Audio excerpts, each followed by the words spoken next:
Ready to unlock the hidden potential of your Chrome browser and customize it exactly how you want. First, create a new folder on your computer. Name it something descriptive like My First Extension. Then inside of it, create 3 files: a Manifest.json file. This is the blueprint, a Popup.html file, which is the user interface, and lastly, a logo image. This will be your extension's icon.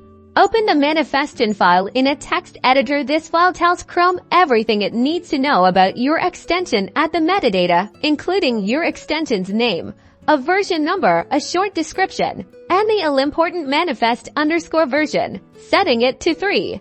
Now configure the browser_action. Set the default _popup field to your Popup file. This tells Chrome what HTML file to open when the extension icon is clicked. Next, open your Popup file or create it if you haven't yet. Write some simple HTML to define the user interface. This could be a heading, a paragraph, or even a button that triggers an action.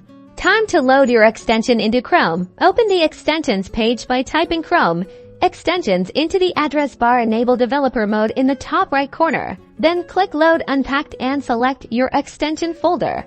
And that's it. You should now see your extensions icon in the Chrome toolbar. Click it to see your Popup content displayed. You've just built your first Chrome extension.